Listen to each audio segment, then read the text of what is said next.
Welcome to Stonetalon Mountains, an area that I haven't been to for quite some time now. It's always refreshing to come back to these older zones and see how the quests are, re-experience the whole area. So I'm officially a grunt in the Overlord's army. My first task is to activate 8 other landmines that they have scattered across to the north, or as they like to call it, their elf killers. So I need to activate these landmines. It's going to be out here in Talon Deep Pass. As you can see, we have some invaders from Ashenvale, the Sentinel Ambushers. So of course the Kromgar army decided it would be best to have their elf killers activated, provide some protection from the invaders of the Alliance. So we have these landmines now. I have to say they have a unreasonably long cast time. I believe it's like 4.5 seconds to activate these mines, which I don't know, to me it seems a little exaggerated, but who knows, maybe it has to do with the power and the size of the landmines. We're back here with Sour Boss, and he gives us a pair of gloves and 9,000 experience, which if you notice from previous zones, like last episode I was in Ashenvale, we're only getting like 6,000 experience. So we jumped all the way up to 9,000 experience each quest, which is actually a lot and helps us get through these levels pretty quickly. So we have these 2 quests that are down here, and this is the guy we're looking for. Of course, he's been murdered and he's on the most obvious stones of them all. Stands out from a distance. We get 9,000 experience just from walking from that point over here, which took like 30 seconds. So that's like free money right there. Free experience. And they gave us these fashionable goggles, which you see here. It should be on the cover of Vogue magazine or maybe Turin magazine. Something for us. We got a little style over here. But enough said of that. Of course, these goggles will help us see, their body temperature. Kind of a thermal device. And they stand out like a sore thumb. You see they're lighting out pretty green, and apologize for the phone noise. It's pretty annoying, especially when you're trying to record a video, but hey, people have to contact you, right? Just get emails after emails, phone calls after phone calls, but I'm busy. I'm recording some Warcraft videos right now, so I don't have time for that other stuff. So while I was questing over here, I met a fellow Tauren. He happened to be a high mountain one, so he has those big moose antlers. I wanted to roll a high mountain Turin, but I'll be honest with you, I just don't have the patience to go out there and get exalted or revered, whatever status you need, so you can go ahead and talk to the allied races to become one of these new races. So I just don't have the patience to do all that honor grind, so I was like, you know what, I'm gonna just be an old school Turin here. So here's the Huntress with the Alliance attack plans. Apparently these attack plans are pretty important because they're planning to attack the fortress that the Horde has up the mountain there, which, of course, it's their good plan. They have everything set up, ready for an invasion, but the Huntress there, she doesn't seem really well guarded. She's just in a small tent off to the side somewhere. You'd believe she'd be somewhere more important, somewhere more secured, where she can have some protection and not get hit by 1k crits like that poor elf there. So coming back here, turning in these plans, another 9,000 experience, and just like that I hit level 23. So we have another quest here, but of course my inventory is getting a little full here. I haven't picked up any bags recently. Should probably go to the auction house and buy some out. That'd be pretty helpful. So I had to get rid of these green items. When I picked the professions of mining and herbalism, I was like, yeah, this is going to be a good idea, some good gathering professions.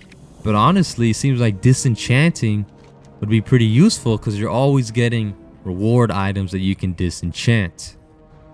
So we're up here in the Kromgar fortress, getting another 9,000 experience.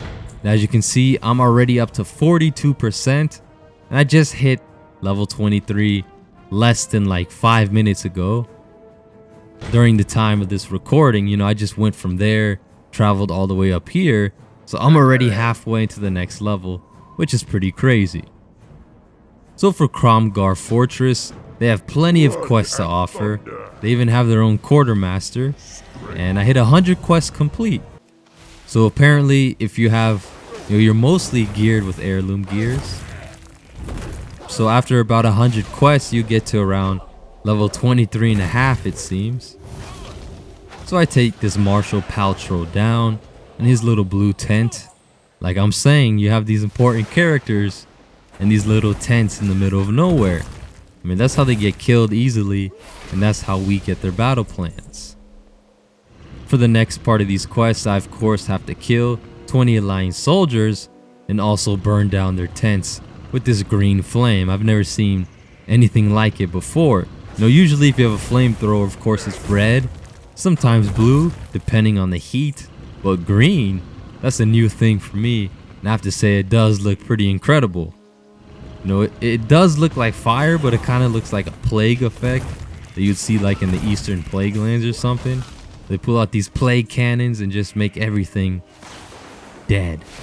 The essence of death, basically. So just burning down more of their homes.